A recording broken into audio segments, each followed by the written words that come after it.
출애굽기 17장. 이스라엘 백성들 모두가 주께서 명하신 대로 신 광야를 떠나 여기저기에 진을 치며 나아갔다. 그들이 르비딤에 이르러 진을 쳤으나 그곳에는 백성들이 마실 물이 없었다.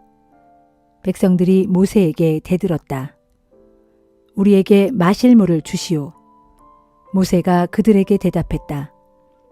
어찌하여 내게 대드는 것이오? 당신들은 왜 주를 시험합니까? 그러나 갈증이 심해지자 백성들이 모세에게 불평을 터뜨렸다. 우리가 언제 당신더러 우리를 이집트에서 이끌어내라 했소? 당신은 우리 자식들과 가축들까지 목말라 죽게 할 셈이요? 모세가 주께 부르짖었다. 주여, 이 백성을 어찌해야 합니까? 그들은 당장이라도 저를 돌로 칠 기세입니다. 주께서 모세에게 말씀하셨다. 너는 이스라엘 장로들을 데리고 무리보다 앞서가라. 나일 강물을 내리치던 그 지팡이를 내 손에 쥐고 가라. 호렙산 바위 위에서 내가 내 앞에 나타날 것이니 너는 그 바위를 쳐라. 그러면 거기에서 물이 콸콸 솟아나와 백성들이 그 물을 마실 수 있을 것이다. 모세는 이스라엘 장로들이 보는 앞에서 그대로 행했다. 모세는 이스라엘 백성들이 거기에서 다투었다고 하여 그곳을 무리바라고 불렀다. 또한 모세는 그들이 주께서 우리 가운데 과연 계시는가 안 계시는가 하고 말하면서 주를 시험했다고 하여 그곳을 맛사라고도 불렀다. 그때에 아말렉 사람들이 쳐들어왔다. 그들은 르비딤에 진을 치고 있던 이스라엘 백성들을 공격했다. 모세가 여호수아에게 일렀다. 너는 장정들을 뽑아서 아말렉과 맞서 싸우라. 내일 내가 하나님의 지팡이를 들고 산마루에 서 있겠다. 여호수아는 모세가 명령한 대로 아말렉과 싸웠다. 모세와 아론과 훌은 근처 산마루로 올라갔다. 모세가 손을 들고 있으면 이스라엘이 이겼다. 하지만 손을 내리면 아말렉이 이겼다. 모세의 두 손이 무거워졌다. 그러자 사람들이 돌을 가져다 모세의 밑에 놓았고 모세가 그 돌 위에 앉았다. 그런 후에 아론과 훌이 모세의 양쪽에 서서 모세의 손이 내려오지 않도록 붙들었다. 모세의 두 손은 해가 질 때까지 내려오지 않았다. 그리하여 여호수아는 칼로 아말렉 군대를 쳐부수었다. 주께서 모세에게 말씀하셨다. 너는 이 일을 책에 기록하여 후대 사람들이 기억하도록 하라. 또 너는 여호수아에게 분명히 일러두어라. 내가 아말렉을 쓸어버려 이 세상에서 누구도 그들을 기억하는 사람이 없게 될 것이다. 모세는 거기에 제단을 쌓고 그곳 이름을 여호와 니시라고 불렀다. 모세가 외쳤다. 주의 깃발을 높이 들어라. 주께서 아말렉과 대대로 싸워주실 것이다.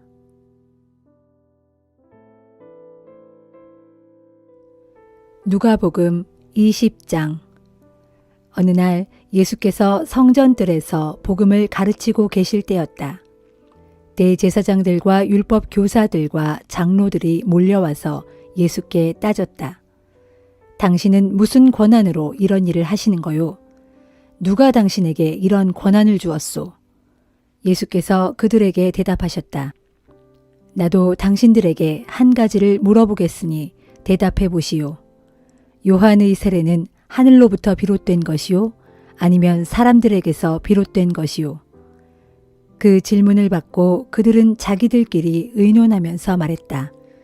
만약 우리가 하늘로부터 비롯된 것이요 하고 대답하면 그런데 너희는 왜 세례 요한을 믿지 않았느냐 하고 따질 것이 분명하고 만약 우리가 사람들에게서 비롯된 것이요 하고 대답하면 이번에는 사람들이 우리를 돌로 칠 것이 분명하오.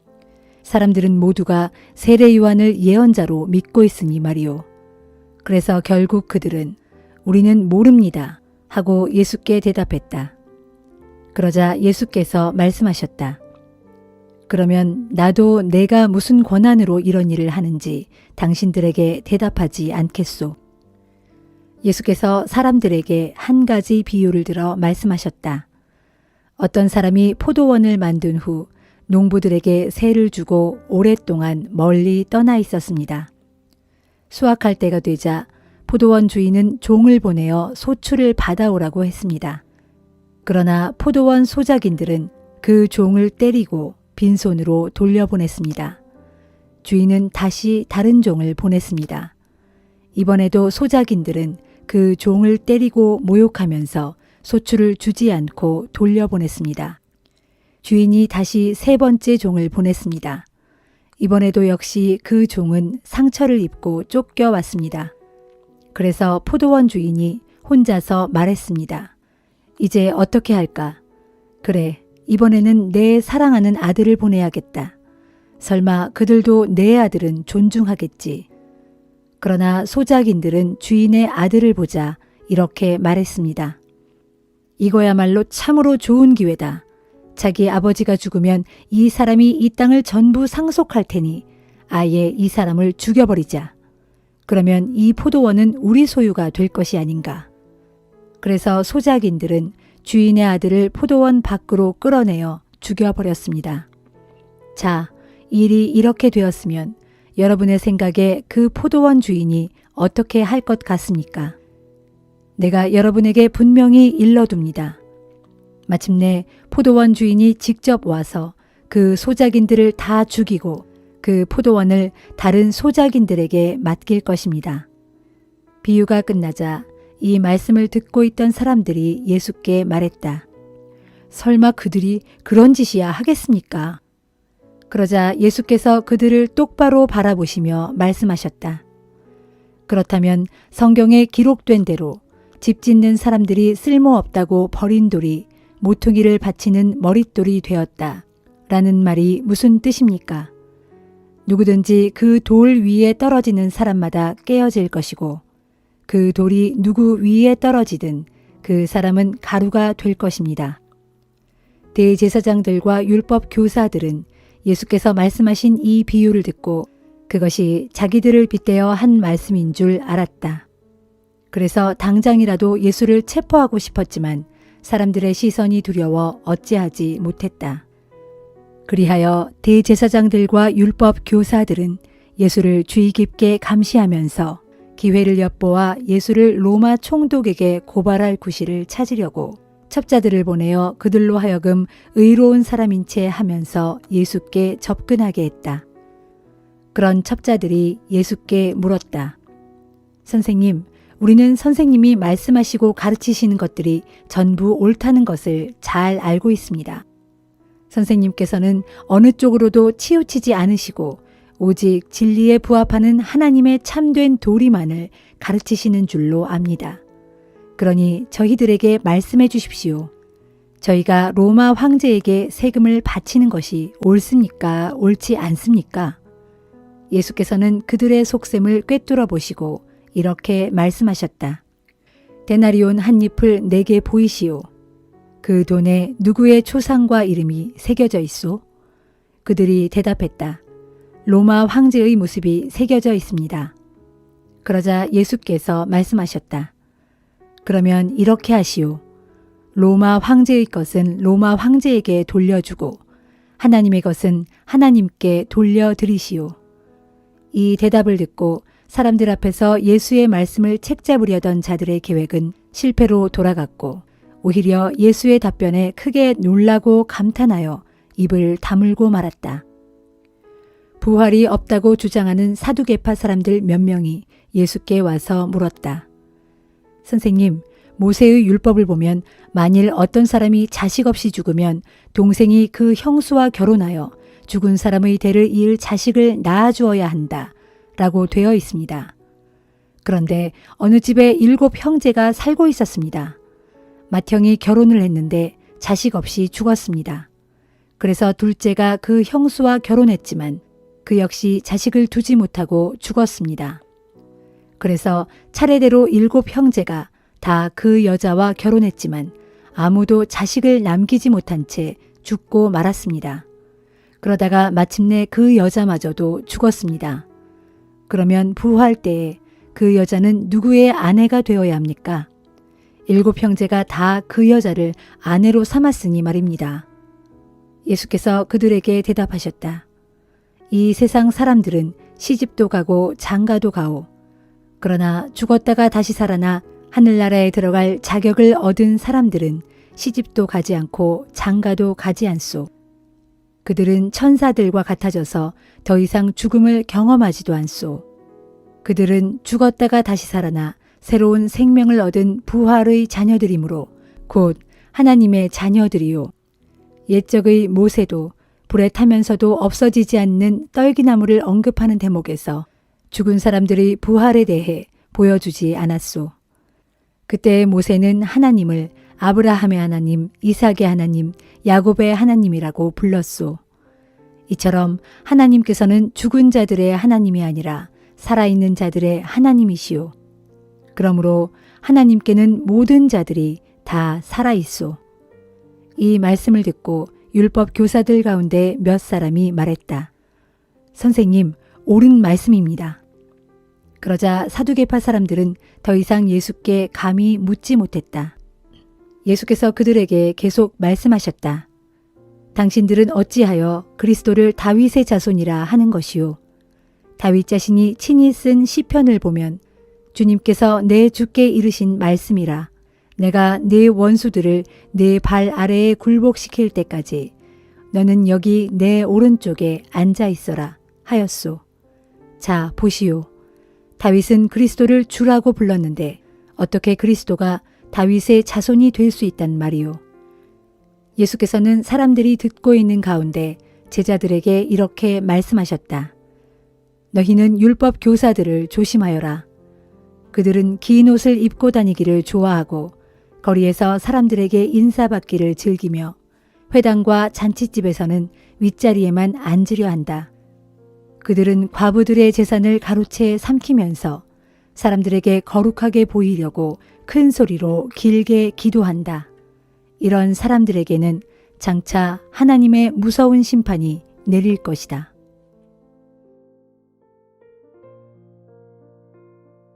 욥기 35장. 엘리후가 계속해서 말을 이었다. 어르신은 아직도 자신이 옳다고 생각하십니까? 어르신은 하나님 앞에서 자신이 옳다고 말씀하시지 않았습니까? 그러면서 물으시기를 내가 죄를 짓지 않는다고 해서 내게 돌아올 유익이 무엇이며 내가 얻을 것이 무엇인가 하셨습니다. 이제 욥 어르신과 어르신의 세 분 친구들에게 내가 답변해 드리도록 하겠습니다. 하늘을 우러러 보십시오. 하늘에 떠 있는 저 구름이 얼마나 높습니까? 어르신이 죄를 지은들 하나님께 무슨 해를 끼치겠습니까? 어르신의 허물이 아무리 많다 한들 그것이 전능자 하나님께 무슨 상관이 있겠습니까? 어르신이 올바르게 산다 한들 그것이 하나님께 무슨 보탬이 되겠습니까? 하나님께서 어르신에게서 받을 수 있는 것이 도대체 무엇이 있겠습니까? 어르신이 악한 짓을 해도 그것은 어르신 같은 사람에게나 영향을 미칠 뿐입니다. 어르신이 의롭게 산다고 해도 그건 역시 사람들에게나 유익할 뿐입니다.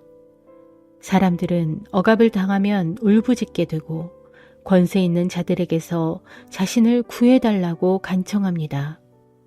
그러나 아무도 나를 지으신 하나님께서는 어디에 계십니까? 밤중에도 나로 노래하게 하시고 땅의 짐승들보다 우리에게 더 많은 것들을 가르쳐 주시고 또한 공중의 새들보다 우리를 더욱 지혜롭게 만들어 주시는 하나님께서는 어디에 계십니까? 하고 말하지 않습니다. 악한 자들이 부르짖을지라도 하나님께서 그들에게 응답하지 않으시는 것은 그들의 교만 때문입니다. 하나님께서는 악한 자들의 공허한 호소를 들어주지 않으시고 전능하신 분께서는 악한 자들의 울부짖음에도 들은 채 하지 않으십니다.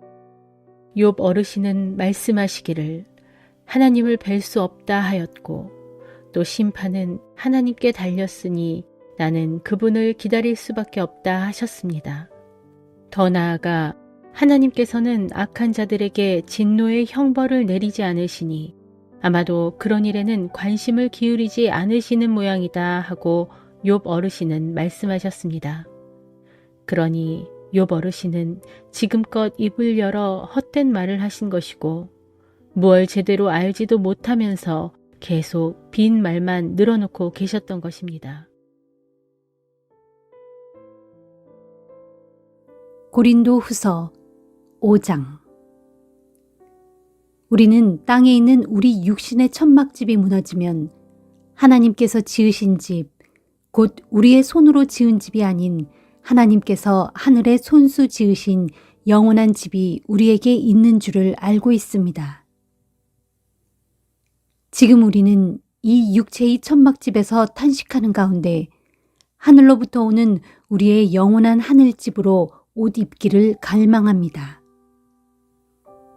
그 옷을 입으면 비록 우리가 이 육신의 천막을 벗을지라도 벌거벗은 몸이 되지 않을 것입니다. 우리가 육신이라는 이 천막집에 사는 동안 무거운 짐을 지고 탄식하고 있습니다. 하지만 우리는 이 천막을 벗어버리기를 원하는 것이 아니라 그 위에 하늘 집으로 덧입기를 원합니다. 그것은 죽을 몸이 영원히 살기 위함입니다. 우리를 위해 이런 일을 이루어 주시고 또한 그 일에 대한 보증으로 우리에게 성령을 보내주신 분은 하나님이십니다. 그러므로 우리는 언제나 확신에 가득 차 있습니다.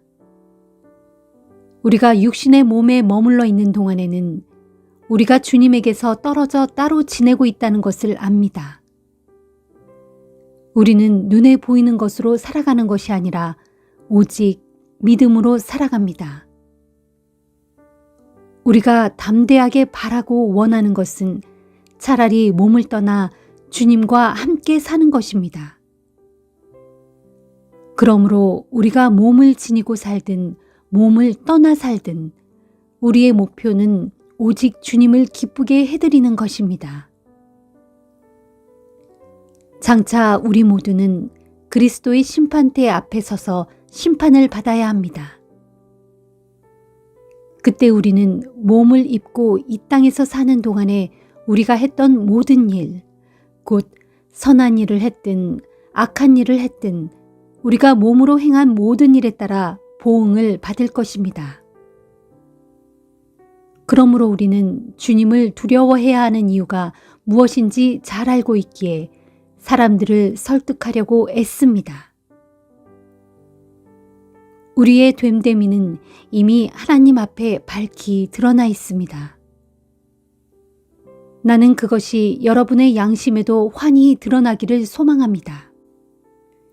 우리는 지금 새삼스럽게 우리 자신을 치켜세워 자랑을 늘어놓으려는 것이 아닙니다. 우리는 다만 우리를 통해서 여러분에게 자부심을 갖게 하고 그럼으로써 마음의 중심에 있는 내적인 것보다 단지 눈에 보이는 외적인 것을 자랑하는 사람들에게 여러분이 대답할 말을 가지도록 하려는 것입니다. 우리가 미친 것이라면 그것은 하나님을 위해서 미친 것입니다. 우리가 제정신이라면 그것은 여러분을 위해서입니다. 우리에게 그리스도의 사랑이 차고 넘칩니다. 그것은 한 사람이 모든 사람을 대신하여 죽으셨으니 사실 모든 사람이 죽은 셈이라는 우리의 확신 때문입니다. 그렇습니다. 그리스도께서는 모든 사람을 대신하여 죽으셨습니다. 그 까닭은 이제 살아있는 사람들로 하여금 더 이상 자기 자신을 위해 살지 않고 자신을 대신하여 죽으셨다가 다시 살아나신 그분을 위해 살도록 하기 위함입니다. 그러므로 이제부터 우리는 어느 누구도 세상적인 육신의 잣대로 바라보지 않으려 합니다. 한때 우리는 세상적인 육신의 잣대로 그리스도를 보았지만 이제는 그렇지 않습니다. 누구든지 그리스도 안에 있으면 그는 새로운 사람입니다. 옛것은 지나갔고 보십시오, 이제 새 것이 되었습니다. 이 모든 일은 하나님에게서 비롯된 것입니다. 하나님께서는 독생자 그리스도를 통하여 우리를 자신과 화해하게 하셨고 나아가 우리에게 화해의 직분을 맡겨 주셨습니다. 곧 하나님께서는 그리스도 안에서 이 세상과 화해하심으로써 사람들의 죄를 묻지 않으셨습니다. 이것이 바로 화해의 직분을 맡은 자로서 우리가 세상 모든 사람들에게 전해야 할 화해의 말씀입니다. 그러므로 우리는 그리스도의 대사입니다. 하나님께서는 우리를 시켜서 여러분에게 자신의 말씀을 하십니다. 이제 우리는 그리스도를 대신하여 여러분에게 간청합니다. 여러분은 필히 하나님과 화해하십시오. 하나님께서는 죄를 전혀 알지도 못하시는 분, 곧 그리스도에게 우리 대신 죄를 짊어지게 하셨습니다. 그것은 우리로 그리스도 안에서 하나님께 의롭다는 인정을 받게 하시기 위함이었습니다.